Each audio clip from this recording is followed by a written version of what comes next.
안개 속을 헤매던 예산안 정국이 어제 더불어민주당과 자유한국당의 예산안 처리 잠정 합의로 또 다른 국면을 맞고 있습니다. 선거제 개혁을 예산안 처리의 전제 조건으로 내걸었던 바른미래당은 야합이라며 자리를 박차고 나간 상황인데요. 다른 야당의 반발도 거세서 전국은 또다시 경랑에 휩싸였습니다. 자세한 내용 세명대 교양학부 이상휘 교수, 건국대 정치외교학과 김상진 겸임교수 두 분과 짚어봅니다. 어서 오세요. 안녕하십니까. 네, 안녕하세요. 어제 모양새로만 본다면 드라마틱한 합의였습니다. 저희도 언제 나오나 합의됐다는 소식은 전해졌는데 합의문은 안 나오고 노심초사 기다리다가 그렇게 준비를 했습니다. 일단 어제 어떻게 보셨는지 두 분 말씀 간략히 들어보겠습니다. 이 교수님부터. 뭐 정치에는 영원한 적도 동지도 없다라는 그런 교훈이 그대로 통용된 어제 하루가 아니었나 그렇게 생각이 됩니다. 뭐 간단한 어떤 시장 논리를 보면 이런 거죠. 설렁탕집과 부대찌개가 있는 시장인데 여기에 분식집과 뭐 갈비탕집이 굳이 두를 필요가 뭐가 있겠느냐. 뭐 이런 논리로 아마 그래 접근했던 것 같은데 두 가지였습니다.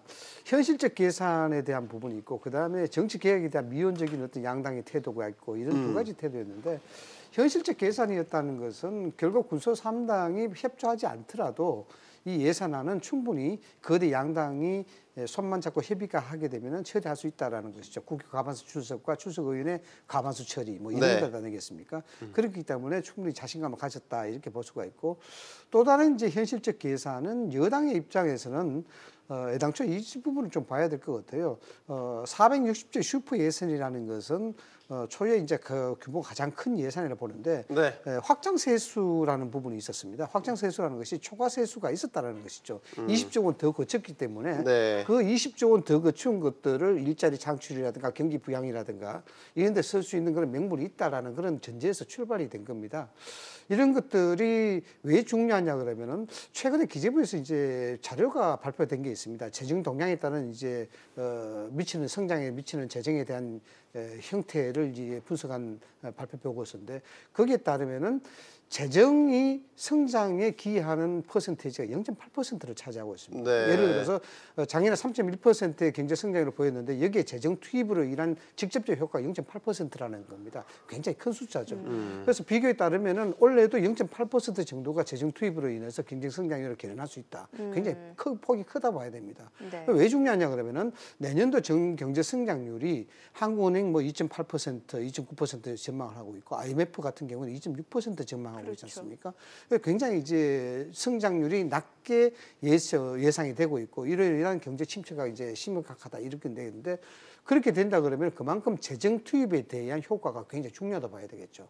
그렇기 때문에 이 예산 자체가 문제가 생기게 된다 그러면 여당으로서 또 청와대 입장으로서 국정을 책임지는 입장으로서는 굉장히 힘들어지게 되는 그런 경우가 있습니다. 이런 현실적인 측면에서 예산을 되도록이면 어떤 정쟁이라든가 정치적 함의를 떠나서 빨리 통과시키는 것이 여당으로서는 굉장히 유리하다라는 부분이고 그다음에 이제 정치 개혁에 대한 미온적 태도 있지 않습니까? 이 부분은 따져보면 작년 7월, 올해 7월 달부터 시작해서 정개특위가 구성이 됐고 결의안이 통과됐습니다만 그 후에도 특위 구성이 잘 안 되고 여기 이제 지지부진한 면을 보였습니다. 이 부분이 뭘 의미하냐 그러면은 정치 개혁에 양당이 큰 관심이 없다라는 그런 부분이거든요. 그런 측면에서 이제 실리적 계산, 그러니까 이 부분이 이익이 될지 손해가 될지 아직까지 계산이 마치지 않는 상태에서 군소 야당의 의견을 적극적으로 받아들일 수 없다는 그런 계산이 깔린 것이죠. 네, 김 교수님도 간략히 의견 듣겠습니다.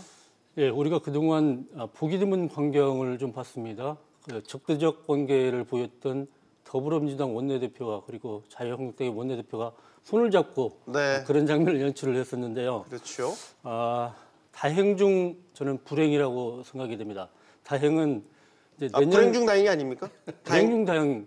불행 중 다행. 불행. 다행 중 불행. 예. 다행 중 불행이죠. 다행은 그동안에 이제 예산안 처리가 되지 못하면은 내년도 예산안이 만약에 처리가 됐다면은 그것에 대한 부담은 고스란히 국민이 지게 되어 있죠. 그리고 여당은 국정 운영에 모든 책임을 지고 있는데 예산안이 처리되지 못했을 경우에는 경제적 파국 상태를 면치 못한다는 그런 위기감이 있었을 것입니다. 그래서 이것이 처리됐다는 것은 참 다행이고요. 그리고 불행은 아직도 우리나라는 민주주의 원리가 제대로 작동하지 못하고 있다. 그리고 대화 타협의 정신의 어떤 정치 문화가 아직도 형성이 되지 못하고 있다.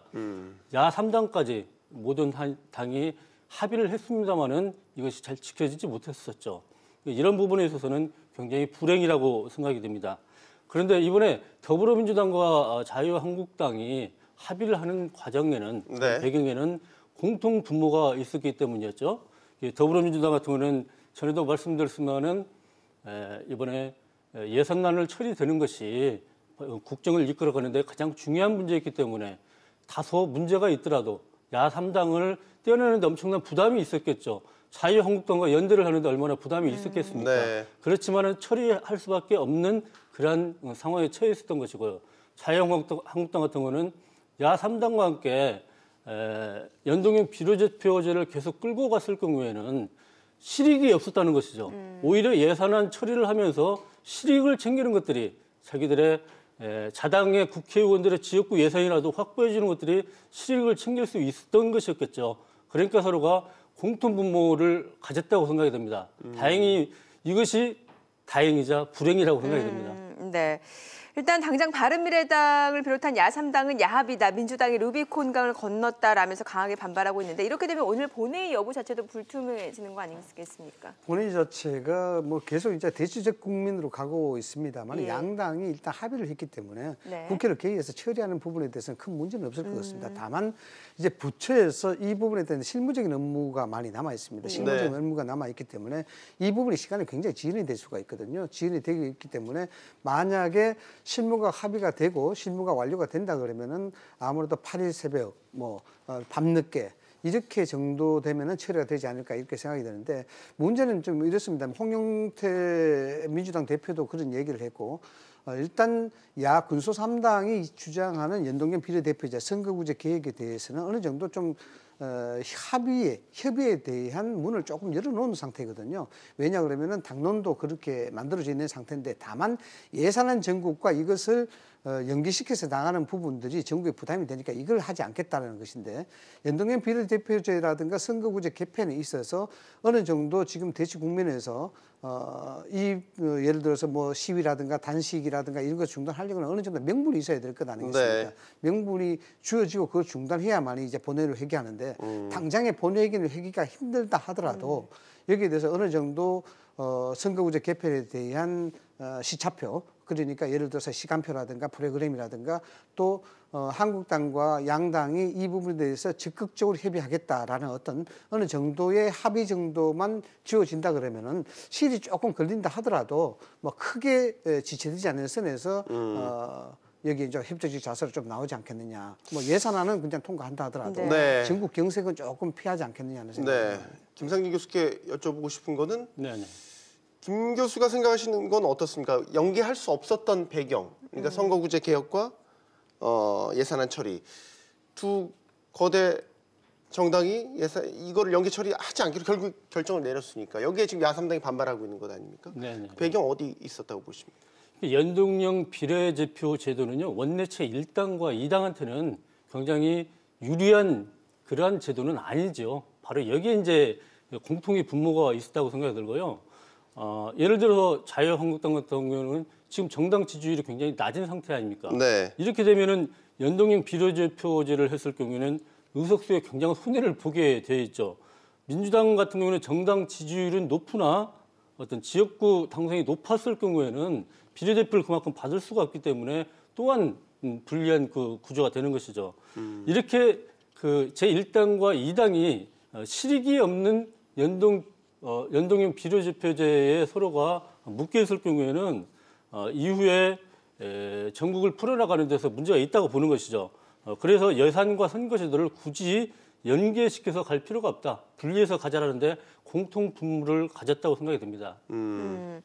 자, 그리고 당초 세수 결손 부분과 이에 따른 감액이 여야 대치 핵심 쟁점이었는데 5조 2천억 원을 감액키로 결정을 했단 말이죠. 사실 당초 소소위에서 그 감액안 1조 4천억 원에서 더는 안 된다고 버텼던 민주당이 받아들였단 말이죠. 이걸 어떻게 해석해 볼 수 있을까요? 민주당이 받아들인 것은 실리적 측면보다 명분이 그만큼 있기 때문에 그렇게 받아들인 거라고 봅니다. 왜냐 그러면은 여당이고 국정을 책임지는 입장으로서 가장 기본적인 명분 자체가 예산안을 별 무리 없이 처리했다 이런 부분입니다. 그래서 재정적 투입을 할 수 있다라는 것이 국정 운영에 대해서 가장 중요한 부분이죠.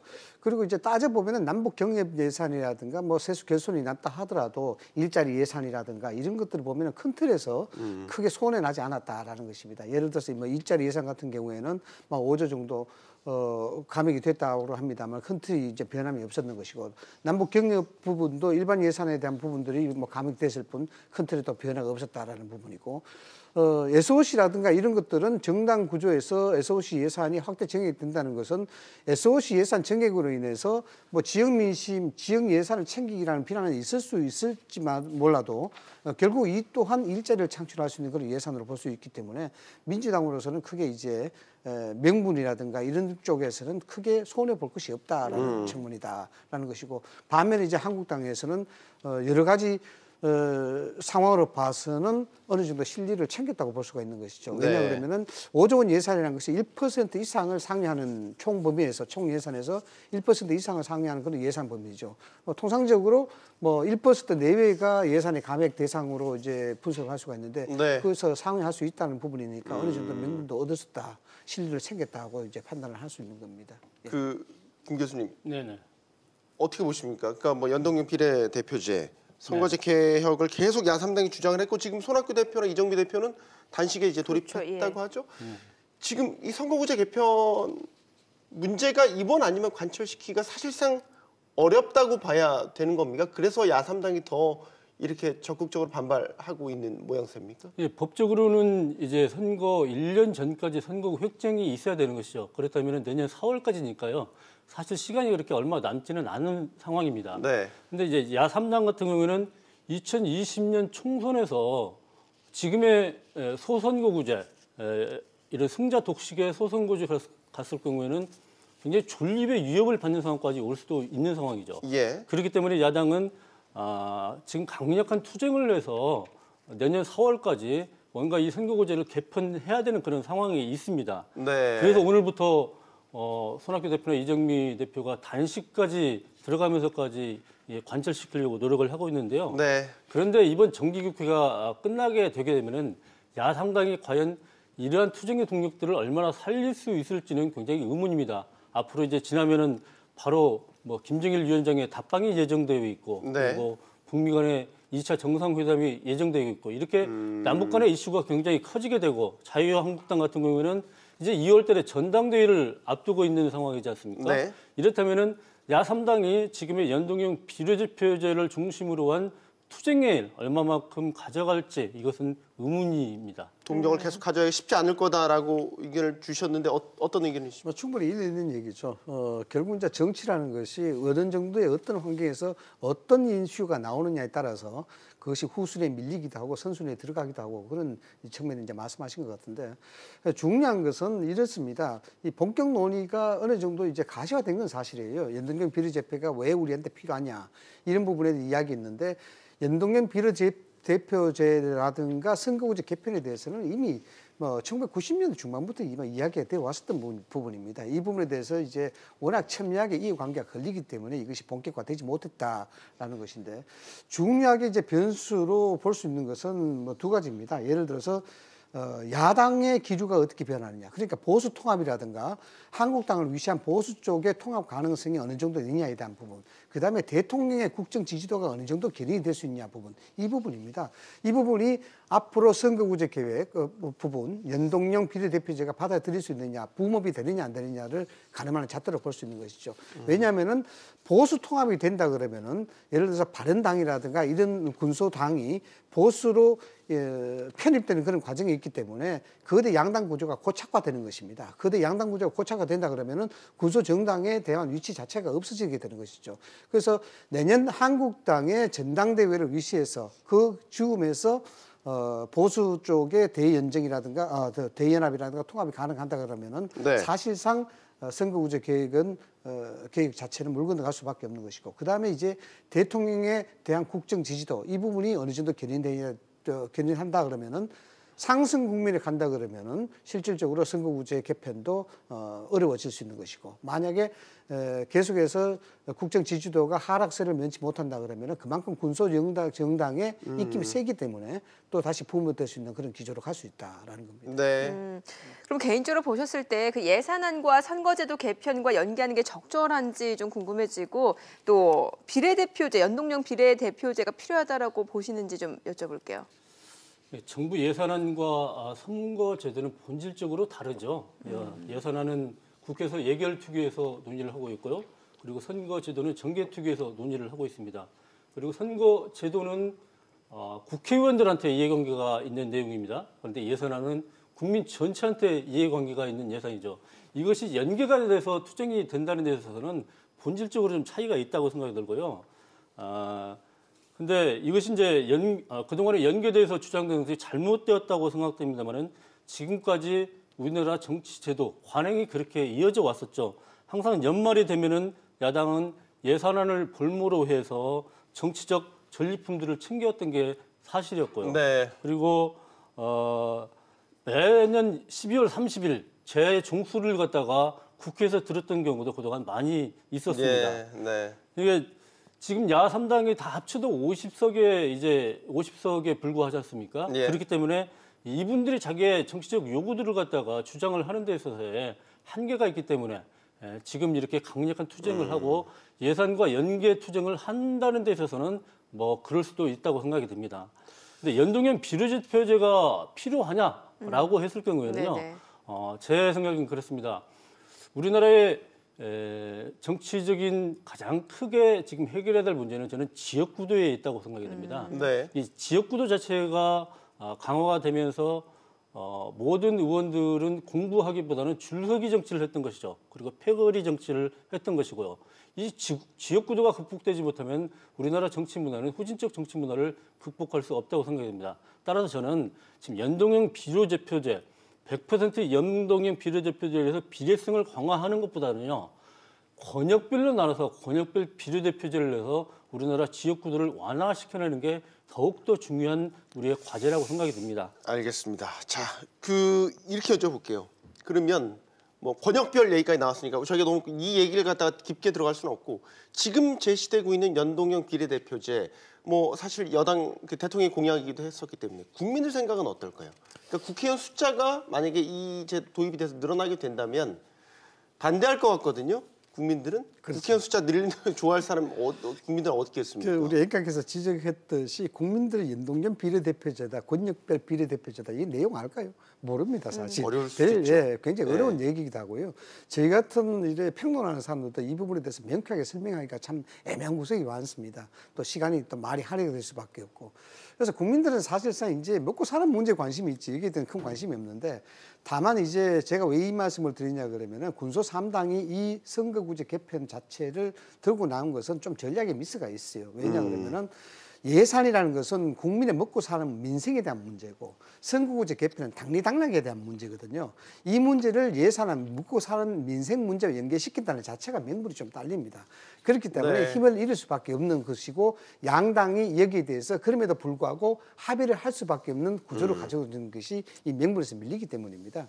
그렇기 때문에 지금 이제 문제는, 그러면은 지금 연동제 비례대표제가 꼭 필요하냐라고 이제 물을 수밖에 없는데, 지금 이제 우리 교수님께서는 어느 정도 권역별 비례대표제가 필요하다고 말씀하셨습니다만은, 실질적으로 지금 왜 우리가 이 옷을 입어야 되느냐에 대한 부분입니다. 연동형 비례대표제는 세계 각국에서 뭐 여러 가지 이제 독일 같은 경우에 하고 있습니다만, 독일은 이렇습니다. 나치즘을 경험했기 때문에 거기에 대해서 독점적 권력 구조에 대해서 이걸 방지하자는 찾아낸 특수적 구조를 가지고 있습니다. 그래서 연동형 비례대표제가 긍정적 효과를 가질 수 있는 것이죠. 이것은 뭐냐 그러면 우리나라 현실에서 그 독일 옷이 우리한테 맞을 것인가에 대한 부분을 우리가 먼저 생각해 봐야 된다는 거예요. 차장직 교수도 며칠 전에 그런 토론에서도 이야기했었고, 여러 이제 학자들도 그런 얘기를 하고 있는데, 뭐냐 그러면은 이 굳이 연동형 비례대표제를 받아들인다는 것은 군소 정당이 의석수를 많이 확보해서 다당제 구도로 가자는 겁니다.